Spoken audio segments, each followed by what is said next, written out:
Sallallahu Alaihi Wasallam yang bernama Budhail ibnu Waqa al-Khuzai berangkat menuju Nabi Sallallahu Alaihi Wasallam. Mungkin bahasa kita, apa tujuan kamu? Ngapain kamu kesini? Maka Nabi SAW menjelaskan, Inna lam naji li kita li ahadin, kami datang bukan untuk berperang, walakin naji'na mu'tamirin, kami datang murni untuk umrah. Kata Budhail, kalau begitu kayaknya orang-orang Quraisy belum mengizinkan, pulang ke Madinah. Tapi Rasul mengatakan tidak, kami tidak akan pulang, kami akan umrah.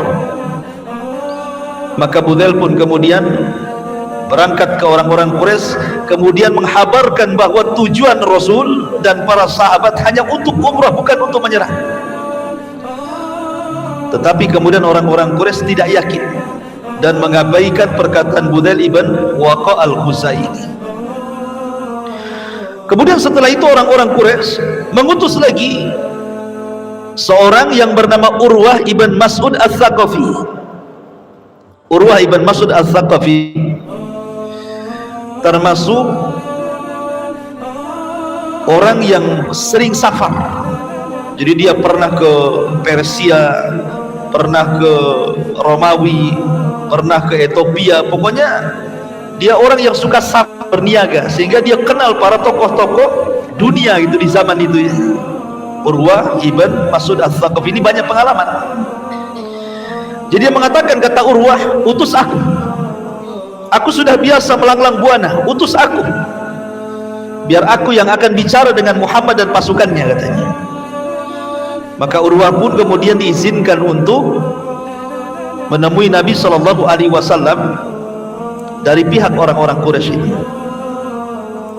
Dan Urwah ini orang Thaqif, orang Taif, dan kita tahu bahwa ada sejarah Rasul dengan bangsa Taif kan. Ketika Nabi Sallallahu Alaihi Wasallam di permulaan dakwah di Quraisy, kemudian tidak diterima di Mekah, akhirnya dakwah ke Taif. Sampai di Taif dilempari batu tuh. Ya. Kemudian Nabi SAW harus keluar dari Taif 1 mil, lari bersama Zaid ibn Harithah karena dilempari batu. Bukan hanya orang laki-laki yang melempari, perempuan, anak-anak juga ikut menyakiti. Jadi ada sejarah gitu ya dengan kabilahnya Urwah ibn Mas'ud al-Thaqafi ini. Lah orang ini yang diutus kepada Nabi Sallallahu Alaihi Wasallam. Maka mulailah kemudian Urwah ibn Mas'ud al-Thaqafi mendekati Nabi. Nabi ini ikhwatu fiddin, ketika itu kan tahu siapa Urwah. Ada seorang sahabat namanya Al-Mughirah ibn Syu'bah yang meriwayatkan hadis tentang masul khufain, itu mengusap kedua sepatu. Al-Mughirah bin Syu'bah itu kan besar badannya, ya besar sekali badannya, itu kan kekar gitu kan.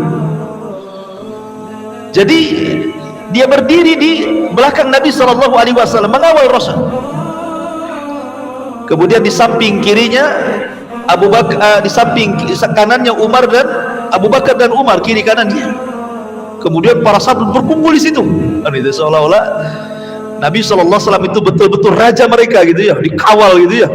Di belakangnya ada Urwah, ada Al-Mughirah bin Syu'bah lengkap dengan baju perangnya, kemudian dengan pedangnya.